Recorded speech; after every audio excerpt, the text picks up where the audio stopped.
Amigos y hermanos, sean todos ustedes bendecidos en el nombre de nuestro Señor Jesucristo.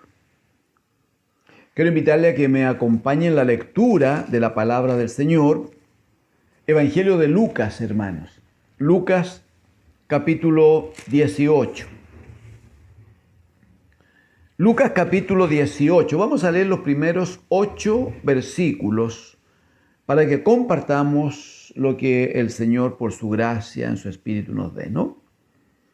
Lucas capítulo 18, versículos 1 al 8. Leo en el nombre del Señor Jesucristo. También les refirió Jesús una parábola sobre la necesidad de orar siempre y no desmayar, diciendo: había en una ciudad un juez que ni temía a Dios ni respetaba a hombre. Había también en aquella ciudad una viuda, la cual venía a él diciendo: hazme justicia de mi adversario. Y él, el juez, no quiso por algún tiempo. Pero después de esto dijo dentro de sí: aunque ni temo a Dios, ni tengo respeto a hombre, sin embargo, porque esta viuda me es molesta, le haré justicia. No sea que, viniendo de continuo, me agote la paciencia. Y dijo el Señor Jesús: oíd lo que dijo el juez injusto. ¿Y acaso Dios no hará justicia a sus escogidos, que claman a Él día y noche? ¿Se tardará en responderles? Os digo que pronto, amén, que pronto les hará justicia. Pero cuando venga el Hijo del Hombre, ¿hallará fe en la tierra? Amén, amén, amados hermanos. Algunas cosas que quisiéramos rescatar de este pasaje bíblico es, uno, la disposición del Señor de exhortar, de formar, de enseñar a los discípulos en lo de la oración. Y observe que el Señor no está diciendo que es bueno orar, que les recomienda orar, que les exhorta a orar. No está diciendo eso. Dice literalmente, 18:1, sobre la necesidad de orar siempre. La necesidad de orar siempre y no desmayar. A causa de esta necesidad de orar siempre y no desmayar, le refiero a una parábola que comentaremos brevemente. Pero es por la necesidad de orar siempre y no desmayar. Creo que hemos dicho en alguna sesión anterior que la oración no debe ser solo una comunicación, sino que debe ser una comunión con Dios el Padre. La gran pregunta ahí es: ¿podríamos vivir sin la comunión de Dios? ¿Podríamos vivir sin que el Espíritu del Señor esté en nosotros? ¿Podríamos nosotros sacar adelante nuestra vida, nuestros proyectos, nuestros propósitos, alcanzar la meta, si no hubiera comunión, si no hubiera dependencia, si no hubiera trato de Dios el Padre por su Espíritu con nosotros y en nosotros? Cuando sabemos, Pablo lo dirá a los Corintios, que para nosotros hay un solo Dios el Padre, del cual proceden todas las cosas. Entonces, si no tengo comunión con el Padre, ¿de dónde obtengo todo lo que requiero? Entonces, miren lo interesante del Señor, cómo quiere transmitir esto a sus discípulos, cómo comparte esto con los discípulos, y le dice muy bien acerca de la necesidad. No es protocolo, no es simple costumbre religiosa, no es un hacer para cumplir. No, debe ser, en la iglesia debe ser una necesidad de orar siempre y no desmayar. ¿Cuál es la parábola que les cuenta? La iglesia la conoce en su mayoría. En una localidad destaca el Señor la presencia de dos personas. Uno, un juez, un hombre de autoridad, un hombre reconocido, un hombre con poder en su palabra. Él decidía cosas.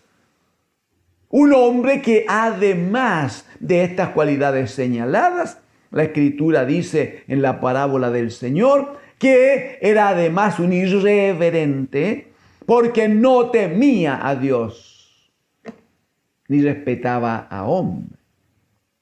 O sea, el tipo sabía que tenía autoridad, sabía que era reconocido, sabía que era visto, ¿no?, por todos como alguien importante. Y el hombre, además de esto, permitió que su corazón se transformara en una situación de ser un engreído, un grosero, de ser un hombre de malas formas de vida. No temía a Dios, pero tampoco respetaba a sus semejantes. Él se sabía muy superior. Pero el Señor dice en la parábola que en la misma localidad había una mujer, pero que además era viuda.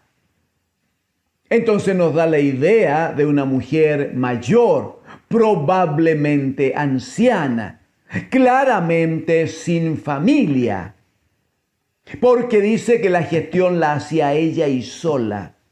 Y dice que esta mujer sola, mayor, viuda, sin respaldo, sin apoyo, dice que ella tenía un problema pendiente con alguien, tenía un adversario que le mortificaba. Entonces lo que la mujer hacía era ir constantemente donde aquel juez. Pero ¿quién tenía enfrente? A este juez injusto que no temía a Dios ni respetaba a hombre.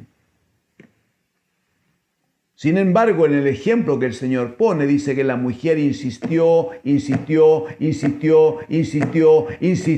hasta que hay un minuto. Después de un tiempo dice que no le hizo caso al hombre. Pero en un minuto dice que el hombre piensa para sí y dice, aunque yo soy un tipo grosero en mi forma de vida, porque no temo a Dios ni respeto a los hombres, sin embargo, dice, porque esta mujer es tan insistente, no quiero que venga aquí y me muela, no quiero que afecte mi vida por la insistencia de esta mujer. Entonces, a causa de esa insistencia, y no porque le tenga temor a Dios, y no porque quiera respetar a los hombres, no, es por su insistencia, para que finalmente esa insistencia no me afecte a mí. Finalmente, yo le haré justicia, dice. ¿Qué hace el Señor Jesucristo? Aplica ahora. Declara la parábola y la aplica. Y lo primero que Él dice, atiendan lo que dijo el juez injusto, atiéndanlo. Dice que siendo injusto en su forma de vida, dice, sin embargo, dice que la insistencia de la mujer le provocó un cambio de actitud y finalmente le hizo justicia. Entonces Jesucristo, el bendito Hijo, hace la gran pregunta y dice en el versículo número 7, ¿y acaso Dios lo que está haciendo es poner los extremos? ¿Verdad que sí? ¿Usted lo entiende así? Un juez injusto, un juez irreverente, un juez que no temía a Dios ni respetaba a hombre. Y en el otro extremo, a un Dios y Padre, que como dirá el apóstol Juan, Él es amor, no que tenga amor, Él es amor. Y la Escritura dice que mostró ese amor para con nosotros. Dice, porque de tal manera nos amó Dios el Padre, que nos dio a su Hijo unigénito, para que todo aquel que en Él cree no se pierda, sino tenga... O sea, no es un Padre, no es un Dios lejano, separado, indiferente, frío. No es un Dios y Padre, como dice el apóstol Pablo. Un Dios y Padre que no tiene amor, Él es amor, pero que ese amor lo mostró ya a nosotros, dándonos a su bendito Hijo. Entonces lo que el Señor Jesucristo hace es establecer la comparación. Y dice, mire, si la insistencia de una mujer provocó una respuesta positiva en un hombre injusto, entonces Él dice, ¿y acaso Dios, bendito sea Él, y acaso Dios dice que no es injusto, que no es malo, que es amor y que es nuestro Padre? ¿Acaso Dios no hará justicia a sus escogidos? Escogidos que tienen una gran cualidad. Escogidos que claman a Él día y noche, dice. Y vuelve a preguntar, ¿se tardará en responderle? Y Él toma compromiso y dice, os digo que pronto, mire hermano, hermana, pronto les hará justicia. El problema es cuando venga el Hijo del Hombre, dice, si haya la fe en la tierra. Entonces, amados hermanos, permítame.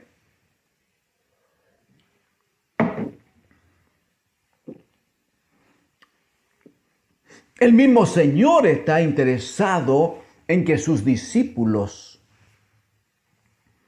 usted sabe que una vez que Jesucristo muere por nuestros pecados, conforme a las Escrituras, y es sepultado, y Dios el Padre con poder le levanta de entre los muertos y le sienta a su diestra. Entonces se manifiesta toda la gloria de Dios el Padre en él, y a partir de ese momento el Señor, Hechos capítulo 1, comisiona a los discípulos. Los comisiona para que vayan por el mundo y prediquen el Evangelio. Ustedes recuerdan todo aquello. Y en el minuto en que el Señor les comisiona, entonces dejan de ser discípulos, dejan de estar en el tiempo de aprendizaje para transformarse en comisionados o apóstoles.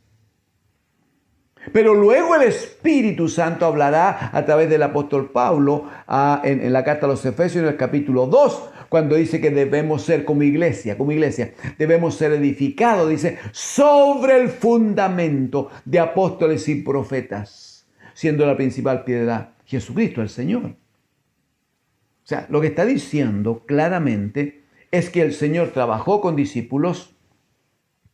Cuando juzgó que era el tiempo, entonces el Señor cumple el proceso de redención y los discípulos son comisionados y transformados en apóstoles. Y esa palabra de los apóstoles entonces constituye para nosotros una palabra de autoridad de Dios en ellos. Amén. Por eso es que cuando la Escritura habla primero a través de Jesucristo, que la oración no es un hecho o nunca debiera ser un hecho aislado, sino que un tiempo permanente de comunión entre nosotros y nuestro Padre. Cuando los apóstoles nos enseñan y nos hablan acerca de que debemos orar sin cesar y es tener siempre una actitud de dependencia del Dios de los cielos, es porque hay un trato del Espíritu, es porque el Dios de los cielos está tratando con nosotros, hablando con nosotros, enseñándonos que la única forma de vida, amados hermanos, que agrada a Dios el Señor, es una forma de vida donde la oración es determinante para sacar adelante nuestra tarea. Entonces vamos a observar que vamos a tener dos tiempos en nuestro diario vivir. Un tiempo es aquel en que nos apartamos para buscar, para conseguir, para afirmar esta comunión con Dios. Pero esa comunión con Dios no se acabará cuando nos ponemos de pie, nos levantamos de estar de rodillas, humillados a los pies del Todopoderoso. Y cuando levantamos de esa posición de humillaciones, no cortamos, hermano, no cortamos la comunión con Dios, la comunión con nuestro Padre en el Espíritu Santo, sino que esa comunión sigue. Entonces, ¿qué dirá Pablo a los Colosenses? Den gracias en todo.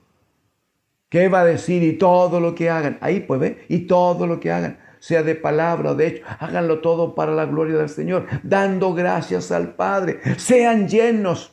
Efesios capítulo 5, versos 18, 19. Sean llenos del Espíritu del Señor. ¿No?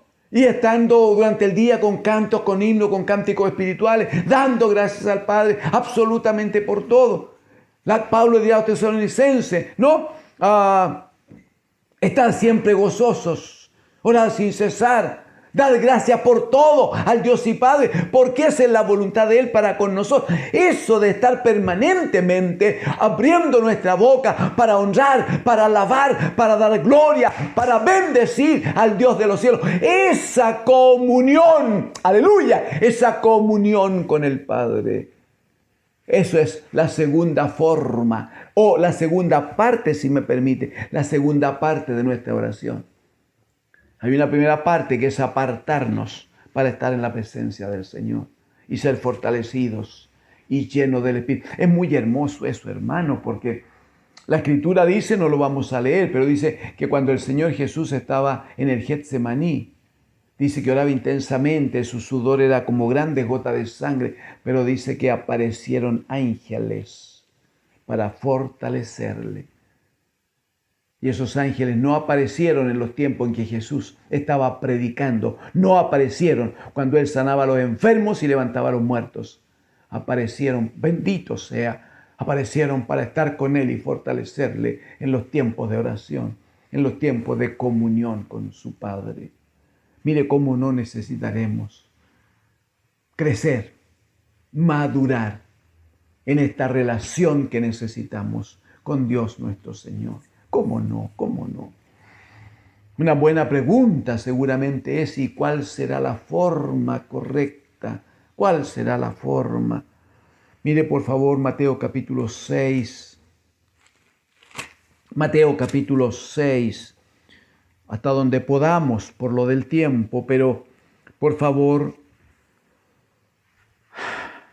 mire el versículo 5, Mateo capítulo 6, sí, versículo 5, 6, 7, Solamente eso. Hoy necesitaremos avanzar más en los próximos días. Capítulo 6, versículo 5, amados hermanos.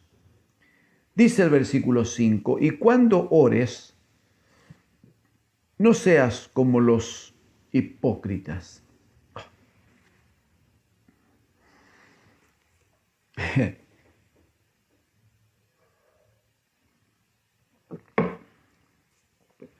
Permítame recordarle cuando hablamos, especialmente ahora que hablamos de oración, permítame recordarle que el Señor conoce nuestros corazones, hermanos. Entonces Él sabe cuando hay hipocresía, Él sabe cuando no se hace del alma, Él sabe cuando algo se hace por cumplir, lo sabe, hermano. No podemos engañarle a Él si Él lo conoce todo. Hebreos capítulo 4, cuando dice en el versículo 12 que la palabra del Señor es más cortante que espada de doble filo, en el versículo 13 va a decir que ante Él estamos desnudos y abiertos. Él conoce toda nuestra vida, todos nuestros pensamientos y los deseos de nuestro corazón. Entonces, lo primero que el Señor busca y demanda es honestidad para venir a Él. Cuando solo estamos pensando en venir a la oración, estamos pensando en venir a encontrarnos con el Señor, lo primero es una actitud de honestidad. Si van a orar, dijo el Señor, no sean como los hipócritas. Porque ellos aman las formas, aman ser vistos, aman que los consideren. Dice, ellos aman el orar en pie en las sinagogas y en las esquinas de las calles. ¿Y por qué lo hacen? Porque quieren ser vistos de los hombres. De cierto digo que ya tienen su recompensa. Un hijo de Dios nunca anda comentando la cantidad de minutos o de horas que ora. Un hijo de Dios, una hija de Dios, no usa cada vez que se reúne con sus hermanos para decir, ay hermanos, estoy tan bendecido porque ayer oré 2 horas y hoy día oré 2 horas y media y sentí al Señor. Si lo sintió, gloria a Dios, alabe al Señor. Cuidado con su boca. No busque que los otros le vean, que los otros le reconozcan. No busque que los otros digan nada de usted, así como encontrando una cosa positiva en usted. ¿Para qué oró? ¿Para que las hermanas hablen bien de usted? ¿Para que los hermanos digan que usted es más santo? ¿O oró porque necesita la presencia, la dirección, el gobierno, la bendición del Dios de los cielos? Versículo 6, mas tú cuando ores, ¿qué hacemos? 1, entra en tu aposento y cerrada la puerta, ora, aleluya. Ora a tu Padre que está en secreto y tu Padre que ve en lo secreto te recompensará en público. Cuando ores, entra en tu aposento y cerrada la puerta. Lo hemos explicado antes. Permítame brevemente una vez más. Ese cerrada la puerta, si bien es bueno hacerlo físicamente con la puerta de entrada, pero está hablando de cerrar la puerta de su alma. Está diciendo que su alma debe apartarse para entrar en comunión con el bendito Dios de los cielos.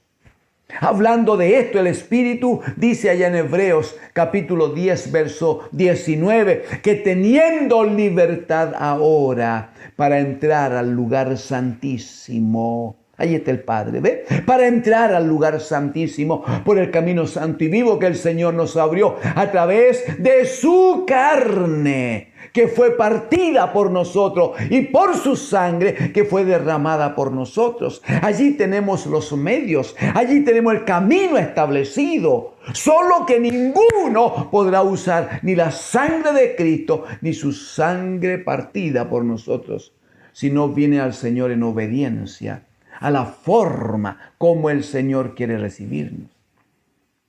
¿Y cómo quiere recibirnos? Primero, sin hipocresía, con absoluta honestidad, con mucha libertad, con gran humildad, no hay duda. Segundo, entre a su aposento y libere su alma. Cierre todo lo que tiene que ver con el sistema, lo que tiene que ver con las emociones, lo que tiene que ver con sus malos pensamientos, lo que tiene que ver con el negocio, lo que tiene que ver con lo que nos rodea. Ciérrelo todo, apáguelo todo, acalle todo. Una figura gráfica ahí es apagar celular, apagar televisor, apagar radio, todo. Es mi Padre y yo. Aleluya. Es mi Padre y yo. No habemos nada más, nadie más. Hay una canción. Tengo la duda si cantarlo o no, pero hay una canción que dice: no hay nada que nos separe, no hay nada entre tú y yo, dice. Ese es el punto. Así oramos. No estoy orando y preocupado de la gestión que tengo que hacer mañana. Si tengo esa preocupación, hermano, si tengo esa preocupación y no la puedo disipar, entonces bueno será postergar el momento de oración. No, es que ando tan complicado porque, mire, tengo un dolor tan grande en la rodilla, entonces ya voy a orar igual, pero voy a orar un ratito nomás, mientras me dure el dolor o hasta que pueda. No. Si no se va a apartar para estar en la presencia de Dios, entonces espere un poquito. Ruegue que haya gracia del Señor para hacerlo bien. ¿Ha pensado lo que significa estar en la presencia del Señor? ¿Ha pensado lo que significa estar delante de Él, frente a Él? ¿Por qué no lo piensa un poquito? Porque mientras no pueda en su alma entenderlo, mientras no tenga revelación del Espíritu Santo, lo que significa entrar al lugar santísimo y ver al Padre, no verle una forma física como la que nosotros conocemos, sino que ver su gloria allí, ver como un tremendo sol que está manifestándose y que me impide mirarlo de frente, sino que con plena humildad vengo ante Él. Sí, pero estoy sintiendo los rayos de ese sol tan grande y estoy recibiendo la luz de esa claridad tan enorme. ¿Sabe lo que es eso? Eso es oración, pues, hermano, hermana, eso es oración. Saber, lo vamos a conversar cuando podamos. Saber que ni siquiera tengo que hacer esa presentación del pliego de peticiones que le hemos llamado otra vez. ¿Para quién le voy a decir, Señor, que me duele tanto aquí este huesito de la espalda? ¿Para qué se lo voy a decir si Él aleluya, Él me traspasa con su mirada? Ay, Señor, es que tengo esta pena que me quedó de hace tanto tiempo. ¿Y acaso Él no la conoce? Eso es oración. Entrar a la puerta, a la pieza, cerrar la puerta, es cerrar la puerta del alma a todo lo demás. ¿Para qué? Para lograr el siguiente entendimiento de la instrucción. Ora a tu Padre en secreto. Ora a tu Padre.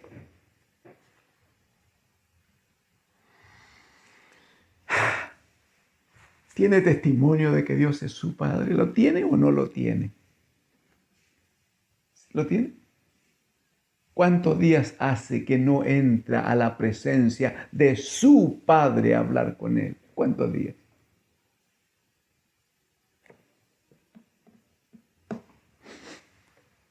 Es verdad que hay hijos que se apartan de los padres, es verdad. Es verdad que hay hijos que cortan la relación con sus padres, a veces por mucho tiempo.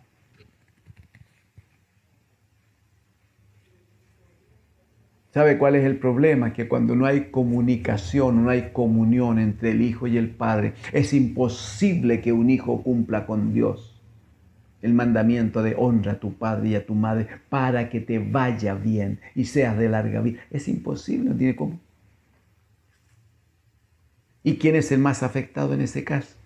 El padre, sí. Si hablamos de padres terrenales, sí, el padre se va a afectar, el padre va a estar pensando, va a estar rogando misericordia, su alma va a estar afectada, no hay duda. Sí, pero ¿quién es el que no puede disfrutar la bendición de Dios? ¿Quién es el que empieza a recibir manifestaciones de no honrar a su padre? ¿Quién es el que empieza a introducirse en un campo de tinieblas que después es muy difícil terminar con ella definitivamente? ¿Quién es? Sino el que no reconoce a su Padre y en el mandamiento que tiene. Y si estamos hablando de esa relación de un hijo con su padre temporal, imagínense lo que es no tener comunión con nuestro bendito Dios y Padre eterno. Imagínense lo que es. ¿Cómo podría un hijo no vivir? O más bien, ¿cómo podía vivir? Es más fácil por ese lado. ¿Cómo podía un hijo vivir sin comunión con su bendito Dios y Padre, sabiendo que de Él proviene la vida que tenemos? Hermano amado, hermana, la oración tiene que ver con conseguir ese trato del Espíritu, esa luz, esa claridad, esa revelación. Dios es nuestro Padre. Y porque es mi Padre, no puedo vivir sin estar delante de su presencia. No puedo vivir sin esta comunión permanente. O sea, estar en comunión con mi Padre no es un hecho religioso, es una necesidad. A eso se refería el Señor Jesucristo cuando decía, para enseñarle acerca de la necesidad de orar siempre y no desmayar. Es esta comunión con el Padre. ¿Y qué dice? Para cerrar aquí, ¿y qué dice el Señor en la instrucción?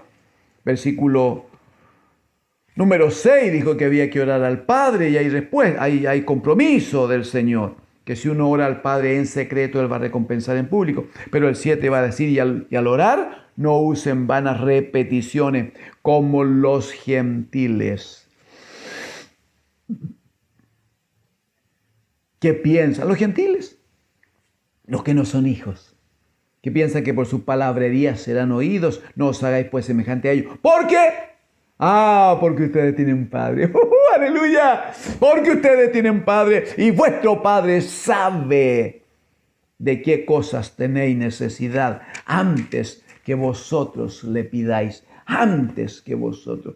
O sea, el punto no es venir a presentarle el pliego de petición. El punto no es venir a decir, Señor, mire, yo tengo esto, yo necesito, yo requiero, yo... No, cuidadito. A ver si el Señor nos ayuda en estos días para avanzar en eso. No. El punto es venir a tomar comunión con Él. ¿Sí? Amén. El Espíritu le ayuda, ¿verdad que sí? Me aparto para estar en comunión con Él. Me aparto para... ¡Aleluya! Me aparto para tener testimonio de que estoy en su presencia. Me aparto no solo para oír su voz de trueno, sino para oír su respirar sobre mí. ¿Y por qué no? Para sentir cómo su corazón palpita cercano a mi debilidad como hombre. En el nombre del Señor.